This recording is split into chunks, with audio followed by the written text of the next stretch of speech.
வணக்கம் நண்பர்களே. மைவி3 ஆர்ட்ஸ்ல 71 டைரக்டர்களுக்கு பெயில் கிடைச்சிருக்கு. அது கண்டிஷன் பெயில் தான்.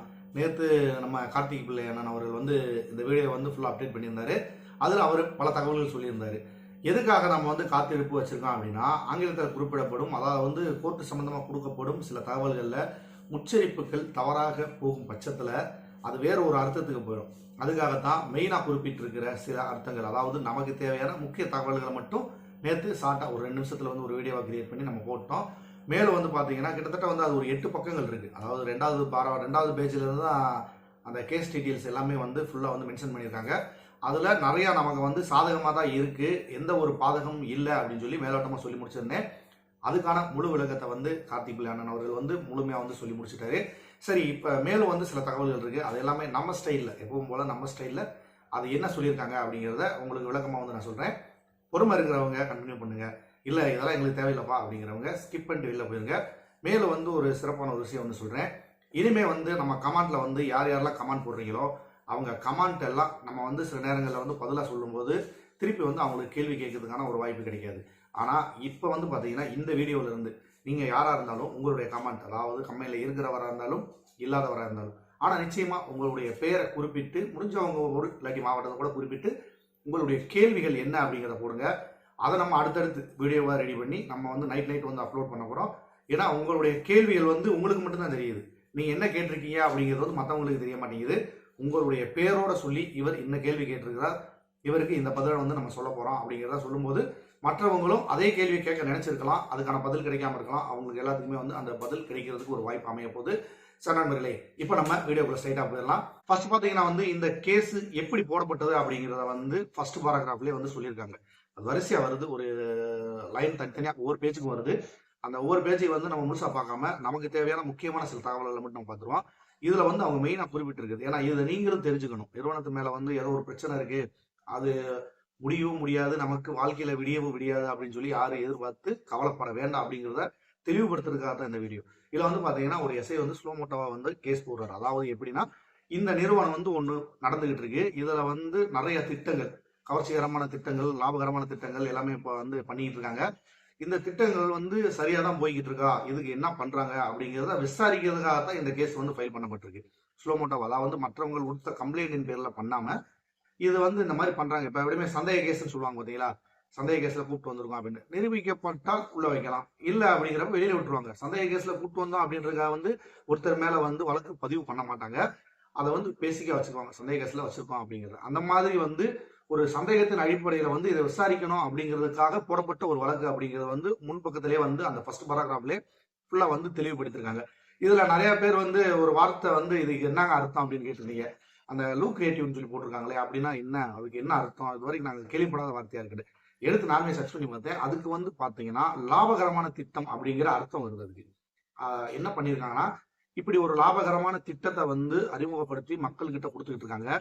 இந்த திட்டம் கடைசி வரைக்கும் நடைமுறையில சாத்தியப்படுமா அப்படிங்கிற ஒரு அடிப்படையில தான் இந்த வழக்கு பதியப்பட்டிருக்கு. அதுக்கப்புறமா பாத்தீங்கன்னா கூப்பிட்டு விசாரிக்க செஞ்சிருக்காங்க. நமக்கே தெரியும், EOWல இருந்து பல ஆபீஸ்களுக்கு MD அவர்கள் போயிட்டு வந்தாரு. அப்படி போனவர் சும்மா விட்டுருக்க மாட்டாங்க. ஆரம்பத்திலே பாத்தீங்கன்னா நான் அந்த வீடியோ கூட உங்களுக்கு ரிலீஸ் பண்ணிட்டேன். ஒரு ஆடியோ ஃபுல்லா அதை நீங்க கேட்டிருந்தீங்கன்னா உங்களுக்கு ஒரு தெளிவு கிடைச்சிடும். எங்க போயிருந்தாரு, என்னென்ன பண்ணியிருந்தாரு அப்படிங்கிற எல்லா டீட்டெயிலுமே ஒரு ஆடியோவா அவர் சொல்லியிருந்தாரு. அது ஃபுல்லா நம்ம எடுத்து போட்டிருந்தோம். நம்ம எடுத்து போடுறதுக்கு எல்லாத்துக்குமே பின்னாடி ஒரு காரணம் இருக்கும் அப்படிங்கிறத பல தடவை நம்ம முன் வச்சுட்டு இருக்கோம்.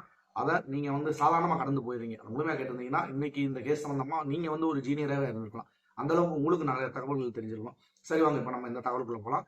அப்படி போடப்பட்ட வழக்குல அவரை கூப்பிட்டுருக்காங்க, விசாரிச்சிருக்காங்க. அவர் இந்த திட்டத்தை பத்தின முழு விளக்கங்களும் கொடுத்திருந்திருப்பாரு. இப்படித்தான் பண்றேன், இந்த மாதிரிதான் வருது அப்படிங்கறத. அப்படி இருக்கும் பட்சத்துல ஒரு பொதுப்படையா சொல்லப்படுறது என்னன்னா, கார்த்திக் பிள்ளை அவர்களுமே அந்த வாரத்தை மென்ஷன் பண்ணியிருந்தார். இந்த இடத்துல நீங்க ஒரு தவறான செயலா இருக்கும் பட்சத்துல இதை திருத்துங்க. இந்த மாதிரி இருந்தீங்கன்னா உங்களுக்கு பிற்காலத்துல நிறுவனத்துக்கு பெரிய பிரச்சனைகள்லாம் வர்றதுக்கு வாய்ப்பு இருக்கு.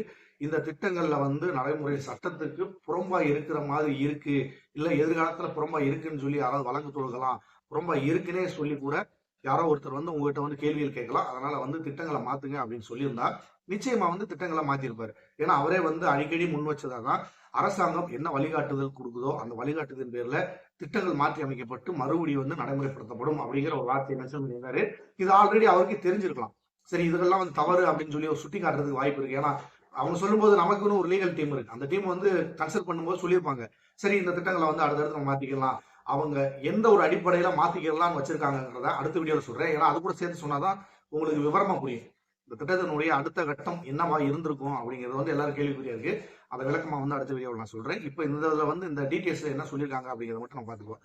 அப்படி சொல்லப்பட்டதுல இங்க வந்து அவங்க குறிப்பிட்டு இருக்கிறது மெயினா என்னன்னா, இப்படி ஒரு கேஸ் வந்து நாங்க போட்டிருக்கோம். அந்த கேஸை வந்து இஓடபிள்யூக்கு மாத்திருக்கோம் அப்படிங்கிறத குறிப்பிட்டிருக்காங்க. இஓடபிள்யூக்கு மாத்தணும் அப்படின்னா இது வந்து பட்சாய்க்குள்ள கொண்டு வரணும். அதாவது ஒரு நிறுவனம் இருக்கு, அந்த நிறுவனத்துல வந்து இந்த மாதிரி ஒரு ஸ்கேம் நடந்திருக்கு, அதனால வந்து இதுல பட்சாய்க்கு போட்டிருக்கோம் அப்படிங்கிற மாதிரி வந்து அவங்க குறிப்பிட்டிருக்கிறதாகவும், இந்த பட்சாய்க்கு போட்டதுனால மட்டுமே அது இஓடபிள்யூக்கு மாற்றப்பட்டிருக்கிறதாகவும் வந்து அது மேலோட்டமா குறிப்பிட்டிருக்காங்க. அதை வந்து ஆழமா படிச்சோம்னா, ஆழமா பிரிச்சு பார்க்கும்போது இன்னும் பல அர்த்தங்கள் வருது. மேலோட்டமான அர்த்தமா எடுத்துக்கலாம். இப்ப நம்ம வந்து சொல்றோம்ல, ஒரு வேலையா போயிட்டு வா அப்படின்னா, அது என்ன வேலை நம்ம குறிப்பிட மாட்டோம். ஆனா ஒரு இடத்துக்கு செயலை வந்து செயல் சொல்றோம் நம்ம, இந்த வேலையை செய்ய அப்படிங்கிறது. அப்ப ஏதோ ஒரு வேலை இருக்கு, ஆனா என்னங்கிறது பின்னாடி தெரியும். உள்ள பிரிச்சு பார்க்கும்போது நமக்கு அதுக்கான விஷயங்கள் தெரியும். அந்த மாதிரி இந்த ஒரு காரணத்துக்காக மட்டுமே அங்க மாற்றப்பட்டிருக்கு. இது வந்து புதுசா வந்து பெருசா எதுவுமே இல்ல, புதுசா கம்ப்ளைண்ட்ஸ் இல்ல, ஸ்லோமோட்டோ போடப்பட்டது. இதுக்கு வந்து இஓடபிள்யூ கொண்டு போகணும் அப்படின்னா அதுக்கு கண்டிப்பா வந்து பட்சாய்க்குள்ள கொண்டு வரணும். ஆரம்பத்திலே நான் ஒரு வீடியோ போட்டிருந்தேன். அதாவது வேட்டையன் படம் வந்தப்ப அந்த பட்சாய்க்குன்னா என்ன, அது என்ன மாதிரி இருந்தா கொண்டு வருவாங்க அப்படிங்கிற ஃபுல் வீடியோ நான் போட்டிருந்தேன். அதை நீங்க கவனிக்கலன்னா நீங்க நம்ம சேனல்ல இருக்கு, அதை போய் நீங்க ஒரு தடவை பாத்தீங்கன்னா உங்களுக்கு நிறைய ரெஃபரன்ஸ் கிடைக்கும். அதுக்கப்புறமா நீங்க சில தகவல்களை தெரிஞ்சுக்குவீங்க. இதைத்தான் வந்து முன்வைக்கிறாங்க. இந்த ஒரு காரணத்தினால மட்டுமே அது இஓடபிள்யூக்கு மாற்றப்பட்டிருக்கு. அதாவது பொருளாதார குற்றப்பிரிவுக்கு. இதுல வந்து அவங்க மெயினா குறிப்பிட்டது என்னன்னா டெபாசிட். அந்த டெபாசிட் இருக்கிறதுனாலதான் நாங்க வந்து அதுக்கு மாத்திருக்கோம் அப்படிங்கிற மாதிரி வந்து அவங்க மென்ஷன் பண்ணியிருக்காங்க. ஆல்ரெடி பாத்தீங்கன்னா டெபாசிட்ன்றது எதுவுமே கிடையாது. நம்ம வந்து பர்ச்சேஸ் தான் பண்ணிருக்கோம். அவங்கள பொறுத்தவரை அந்த டெபாசிட் இருந்தாலும் ஏதோ ஒரு பொருளை வந்து நம்ம வாங்கியிருக்கோம், அவ்வளவுதான். இதுல வந்து நம்மளுக்குள்ளே மேலோட்டம் ஒரு சின்ன ஒரு விஷயத்த வந்து நம்ம சொல்லுவோம். பர்ச்சேஸ் பண்ணி வந்திருக்கிற எல்லாருக்குமே தெரியும். இப்ப நான் வந்து மத்தவங்களுக்கு புரியாது. இந்த நிறுவனத்துல இல்லாம இருக்கிற சில வீணடிக்கப்பட்ட விதைகள்லாம் இந்த வீடியோ பார்த்துட்டு தான் இருக்காங்க. அவங்களுக்குலாம் இது வந்து புரியாது. ஏன்னா அது வந்து தெரிஞ்சாதான் அது இருக்க போகுது. அவங்கள பொறுத்தவரை எப்படின்னா நமக்கு வந்து எந்த ஒரு பலனுமே கிடைக்கக்கூடாது. இவங்க இப்படியே கதறிக்கிட்டே இருக்கணும். அடுத்தவங்களுடைய அழுகையை பார்த்து சிரிக்கும் ஒரு கூட்டம் அப்படின்னு வச்சுக்குவோம் நம்ம. இதுல வந்து பாத்தீங்கன்னா இந்த நிறுவனத்துல நீங்க வந்து ஒரு பிஎம் வந்திருப்பீங்க, நீங்க வந்து ஒரு சிஎம் ஆகணும் அப்படிங்கிற போது நீங்க சிஎம் ஆகுங்க, அதுக்கப்புறம் நாங்க ஏதாவது ஒரு காம்ப்ளிமெண்ட் தருவோம் அப்படிங்கிறத வந்து நிறுவனம் எந்த இடத்துலயுமே வந்து முன்வைக்கல. நீங்க சிஎம் அப்கிரேட் ஆனால் இந்த கேப்சூல்ஸ், இந்த ஆயுர்வேதிக் கேப்சூல்ஸ் நாங்க தர்றோம் அப்படிங்கிறத முன்னக்கூட சொல்லியிருக்காங்க. அந்த விஷயத்தை தெரிஞ்சுக்கிட்டு அந்த கேப்சூல்ல தருவாங்கன்னு தெரிஞ்சுக்கிட்டு தான் நம்ம வந்து உள்ள அப்கிரேட் ஆகிறோம். என்ன பொருள் நமக்கு தெரியுமா, நமக்கு சொல்லாம நாங்க ஏதோ ஒரு பொருள் தருவோம் அப்படின்னு சொல்லியிருந்தா இது வந்து ஒரு ஸ்கேம்னு சொல்லலாம். இந்த பொருளை தான் நாங்க தரப்போறோம் அப்படிங்கிறத வந்து தெல்ல தெளிவா அவங்க முன்னாடியே சொல்லிட்டு தான் அப்கிரேட் ஆக வைக்கிறாங்க. அப்படி வந்து அப்கிரேட் ஆகுற நாமளுமே வந்து அது என்ன பொருள் தராங்க அப்படிங்கிறத தெரிஞ்சுக்கிட்டு தான் வந்து நம்ம அப்கிரேட் ஆகிறோம். அது நமக்கு வந்து பிடிக்கல அப்படின்னு அப்கிரேட் ஆகணுன்ற அவசியம் கிடையாது. சரி, நம்ம அப்கிரேட் ஆகும்போது இந்த தான் தருவாங்கன்ற தெரிஞ்சுக்கிட்டு விருப்பத்தின் பேர்ல நம்ம வர்றோம். அப்ப வந்து இது பர்ச்சேஸ் கணக்கு தான் வரும். நீங்க அப்கிரேட் ஆகுறீங்க, அப்கிரேட் ஆகுறதுனால உங்களுக்கு வந்து இந்த கேப்சூல் நீங்க பர்ச்சேஸ் பண்றதுனால உங்களுக்கு ஒரு சின்ன காம்ப்ளிமெண்ட் எங்க நிறுவனத்துல வந்து நீங்க அட்வர்டைஸ்மெண்ட் பார்க்கலாம், இவ்வளவு அமௌண்ட் வரைக்கும் நீங்க வந்து ஸ்கோர் பண்ணலாம் அப்படிங்கிறத வந்து குறிப்பிட்டிருக்காங்க. தவிர எதையுமே வந்து நம்ம கிட்ட சொல்லாம வந்து அவங்க எதுவுமே பண்ணல. எல்லாமே வெட்ட வெளிச்சமா வெளிப்படையா இருக்குங்கிறத யாராலும் மறுக்க முடியாது. இதுதான் வந்து நடந்த உண்மை. மற்றவங்க சொல்ற மாதிரி வந்து இதுல டெபாசிட்ங்கிறதுக்கு எந்த ஒரு இடத்துலயுமே எந்த ஒரு ஆதாரமே கிடையாது. நம்ம உள்ள பர்ச்சேஸ் பண்ண எல்லாருமே விஷயம் தெரிஞ்சுதான் நம்ம பண்ணோம். தெரியாம நம்ம பண்ணோம்னு சொல்லி யாருமே சொல்ல முடியாது. ஏன்னா நம்ம வந்து தெரியாம நான் பண்ணிட்டேன் அப்படின்னா அது வந்து நிச்சயமா வந்து அது போய். இதுதான் வந்து நடந்த உண்மை. இதைத்தான் வந்து அவங்க வந்து இன்வெஸ்ட்மெண்ட் அப்படி டெபாசிட் அப்படின்ற மாதிரி மென்ஷன் பண்ணி அவங்க பட்சாக்ட் போட்டு உள்ள மேல வந்து இஓடபிள்யூக்கு மாத்திருக்காங்க. இதுதான் வந்து இங்க நடந்திருக்கு. இதைத்தான் வந்து நீதிபதியுமே அங்க கேள்வியை முன் வச்சிருக்காரு. அதாவது இந்த இதுல வந்து டெபாசிட்ன்றது கிடையாது. அவங்க வந்து அமௌண்ட் உள்ள பர்ச்சேஸ் பண்ணியிருக்காங்க. பர்ச்சேஸ் பண்ணிருக்காங்க பொருள் ஏதோ ஒரு வகையில ஒரு பொருளை வந்து கொடுத்துருக்காங்க. இது எப்படி வந்து டெபாசிட் அப்படிங்கிற ஒரு வரையறைக்குள்ள வரும் அப்படிங்கிற ஒரு கேள்வி வந்து முன் வச்சிருந்தாரு.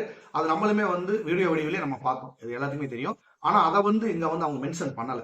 இதை வந்து அன்னைக்கு அந்த ஆர்குமெண்ட் மாதிரி சொன்னார் பாத்தீங்களா அவரு, எந்த ஒரு இதுவுமே இல்லை, அப்புறம் எப்படி நீங்க வந்து உள்ள கொண்டு வந்தீங்க, இது வந்து தவறா வந்திருக்கு அப்படிங்கிற மாதிரி சொன்னார் பாத்தீங்களா. அது எதையுமே வந்து இங்க பாராகிராஃப்ல கொண்டு வரல. ஆனா அதுக்கு போல வந்து வேற சில விஷயங்களை வந்து கொண்டு வந்திருக்காங்க. அது என்ன அப்படிங்கிறது இங்க பார்ப்போம். இந்த நிறுவனத்துல வந்து டெபாசிட் அப்படிங்கிற ஒரு விஷயத்தை கொண்டு வந்து அதை பண்ணனால மட்டும்தான் இது இஓடபிள்யூக்கு மாற்றப்பட்டிருக்கு. இல்லைன்னா வந்து இது சிசிபிலே விசாரிச்சிருக்கலாம் அப்படிங்கிற ஒரு விஷயத்தை வந்து இதை கொண்டு வந்திருக்காங்க. மேலும் வந்து பாத்தீங்கன்னா இதுல மோர் கம்ப்ளைண்ட்ஸ், அதாவது 71 டைரக்டர்கள், அதாவது நம்மளை பொறுத்தவரை டைரக்டர் அப்படின்னா தான் ஈஸியா ரீச் ஆகும்.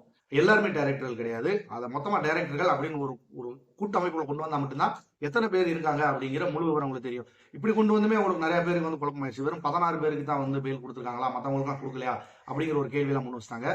எல்லாருக்குமே பெயில் கிடைச்சிருக்கு. ஆனா கண்டிஷன் பெயில் தான். 15 நாள் வரைக்கும் மட்டும்தான். பிணைய தொகை வந்து 10,000 கொடுக்கப்பட்டிருக்கு. எம்டிக்கு என்னவோ அதே ப்ராசஸ் தான். அது ரொம்ப பேசணும்னா ரொம்ப பெருசா போயிடும். அவருக்கு என்னென்ன ப்ராசஸ் இருந்துச்சோ அதுதான். இது 15 நாளைக்கு மட்டும்தான். இதுல வந்து கூடுதலா சிறப்பம்சமா என்ன அப்படின்னு பாத்தீங்கன்னா, அவரே குறிப்பிட்டு 6வது பாராகிராஃப்ல அவர் என்ன சொல்லியிருக்காரு அப்படின்னா, இதுல வந்து கம்ப்ளைண்ட்ஸ் அப்படிங்கிறது வந்து இந்த டைரக்டர்கள் மேல கிடையாது. இவங்க மேல வந்து கம்ப்ளைண்ட்ஸ் கிடையாது. இந்த நிறுவனத்தின் மேலதான் கம்ப்ளைண்ட்ஸ். இந்த நிறுவனத்து மேலமே இருக்கிற கம்ப்ளைண்ட்ஸ் என்ன அப்படின்னு பாத்தீங்கன்னா, இந்த நிறுவனம் வந்து இந்த டயத்துல இருந்து நின்றுருக்கு. அதுல இருந்து நாங்க இவ்வளவு அமௌண்ட் வந்து பார்த்து நாங்க வேலட்ல வச்சிருக்கோம். அதாவது தனியா வேலட்ல இருக்கு. இந்த அமௌண்ட் எங்களுக்கு வாங்கி கொடுங்க அப்படிங்கிற ஒரு இதைத்தான் வந்து வச்சிருக்காங்க. இதுதான் கம்ப்ளைண்ட். அவங்க என்ன பதில் பண்ணுவாங்க? அடுத்தது வந்து ட்ரையல் வரும்போது என்ன செய்வாங்கன்னா, நிறுவனம் வந்து இவ்வளவு பிரச்சனைகளை சந்திச்சிருக்கு. இந்த கேஸ்னால வந்து எல்லாமே வந்து முடக்கப்பட்டிருக்கு. முடக்கப்பட்ட சூழ்நிலை எப்படி நாங்க கொடுக்க முடியும்? அதனால வந்து இந்த கேஸே வந்து ஒரு சாதாரண பெரிய விஷயமே கிடையாது அப்படிங்கிறது இது எல்லாருக்குமே தெரியும். இப்போ ஓப்பனா எல்லாருக்குமே தெரிஞ்சு போச்சு இந்த விஷயம் வந்ததுனால. அதனாலதான் வந்து கேஸே இல்லாம கூட பல கேஸுகள் வந்து சுலமோட்டாவா எடுக்கப்பட்டு நடைமுறையில வந்து விசாரிக்கப்பட்டிருக்கு அப்படிங்கிற சில காரணங்களை வந்து நீங்க கமெண்ட்ல முன் வச்சுக்கிட்டு இருக்கீங்க. அதை வந்து நான் ஏத்துக்கிறேன் நான். ஆனா இந்த கேஸை பொறுத்தவரை அப்படி கிடையாது. அவங்களே சொல்லியிருக்காங்க. இதுல வந்து கேஸ் கொடுத்துருக்காங்க. அந்த கேஸ் கொடுத்தவங்க என்ன கொடுத்துருக்காங்கன்னா, வேலட்ல இருக்கிற அமௌண்ட்டை வந்து எங்களுக்கு கொடுக்க சொல்லுங்க அப்படிங்கறதான் கேட்டிருக்காங்களே தவிர பெருசா வந்து எதுவும் இல்லை. இனிமேல் வந்து புதுசா யாரு கம்ப்ளைண்ட் கொடுத்தாலும் இந்த அடிப்படை ரேஞ்சில தான் கம்ப்ளைண்ட் கொடுக்க முடியுமே தவிர எனக்கு ஆரம்பத்துல இருந்து பணம் கொடுக்கலாம் அப்படிங்கிற ஒரு விஷயத்தை வந்து முன்வைக்க முடியாது. அது எல்லாத்தையும் அடுத்த வீடியோவில் அது தொடர்பா ரிலேட்டடா நம்ம பேசும்போது இன்னும் வந்து சுவாரஸ்யமா இருக்கும். ஏன்னா அடுத்து வந்து நம்ம பேமெண்ட்ஸ் வந்து நம்ம பேச போறோம். அது நிறைய இருக்கு அதில் நம்ம பேச வேண்டியது. அதை நீங்க பார்த்துட்டாலே உங்களுக்கு ஓரளவுக்கு தெளிவு கிடைச்சிடும் அப்படிங்கிறதுக்காக தான். இப்போ சரி நண்பர்களே, இப்போ நம்ம வந்து பார்த்த வரைக்கும் உங்களுக்கு புரிஞ்சிருக்கும்னு நினைக்கிறேன். கண்டிஷன் பெயில் தான் கொடுத்துருக்காங்க. கேஸ் அப்படிங்கிறது வந்து பெரிய விஷயமே இல்லை. இந்த நிறுவனத்துக்கு வந்து நாங்கள் சேர்ந்துருக்கோம். இந்த வேலட் அமௌண்ட்டை மட்டும் எங்களுக்கு கொடுங்கன்றிருக்காங்க. வேலட் அமௌண்ட்டை அவங்க கொடுக்கலன்னு சொல்லலை. இந்த பிரச்சனையெல்லாம் முடிஞ்சு கம்பெனி ரீவ் ஓப்பன் ஆனதுக்கப்புறம் ஆட்டோமேட்டிக்காக அவங்க கொடுப்பாங்க. அதுக்காக வந்து கம்ப்ளைண்ட் கொடுத்துட்டாங்க அப்படிங்கிறதுக்காக அவங்களுக்கு கொடுக்காம இருக்க போறதில்ல. தீமைக்கும் நன்மை செய்யும் நிறுவனம் இது. அதனால எம்டி வந்து அவங்களுக்குமே அந்த அமௌண்ட்டை திருப்பி கொடுப்பாரு. அதனால வந்து கம்ப்ளைண்ட் கொடுத்தவங்களும் கவலைப்பட தேவையில்லை. எல்லாருக்குமே வரும். அது என்ன மாதிரி வரப்போகுது, எப்படி கொடுக்க போறாங்க அப்படிங்கிற எல்லாத்தையுமே வந்து நம்ம அடுத்த வீடியோவில் தெளிவாக பார்ப்போம். இருந்தாலும் இவ்வளவு வேலைப்பளுக்கு நடுவில் நமக்காக இந்த பிரச்சனைகள், அதாவது சட்டம் சார்ந்து பல தகவல்கள் தெரியாம நம்ம வழி தடுமாறி தவிக்கும் அந்த நேரத்துல நமக்காக வந்து கலங்கரை விளக்கமாகவோ மரக்கலன் மாதிரியோ வந்து நம்மளை கரை சேர்க்கிறதுக்கு உதவியா இருக்கிற கார்த்திக் பிள்ளை அண்ணன் அவர்களுக்கு உங்கள் சார்பாக, மக்கள் சார்பாக, நிறுவனம் சார்பாக கோடான கோடி நன்றிகளை வந்து தெரிவிச்சுக்குவோம். அவரே சொல்லியிருந்தார், நிறுவனம் வந்து பிரச்சனை இருக்கும்போது ட்ரையல் நடக்கும்போது அதை பத்தி முழு விளக்கம் சொல்ல நிச்சயமா நான் வந்து வருவேன் அப்படின்னு சொல்லியிருந்தாரு. சொன்ன மாதிரியே கொடுத்த வாக்க காப்பாத்திருக்காரு. மீண்டும் தனிப்பட்ட முறையில நான் அவருக்கு வந்து ஒரு நன்றியை சொல்லிக்கிறேன். நன்றி அண்ணன். இனி நீங்க உங்களுடைய பயணம் வந்து தொடரணும். மைவித்ரி ஆர்ட்ஸ்ல ஏதாவது சிறப்பான சில தகவல்கள் எங்களுக்கு தேவைப்படும் பட்சத்துல அதுல ஆய்வு பண்ணி அதற்கான முழு விளக்கத்தை நீங்க திரும்ப திரும்ப எங்களுக்கு கொடுத்துக்கிட்டே இருக்கணும். உங்களுடைய ஆதரவு நிச்சயமா வந்து எங்களுக்கு தேவை அப்படின்னு சொல்லி முடிச்சுக்கிறேன். சார் நண்பர்களே, பேமெண்ட் சம்பந்தமா அடுத்த வீடியோவில் நம்ம பார்க்கலாம். நன்றி நண்பர்களே. மீண்டும் ஒரு பயனுள்ள ஒரு தகவலை சந்திக்கிறேன். மெய்ப்பொருள் காண்பதறிவு. வாழ்க வளமுடன்.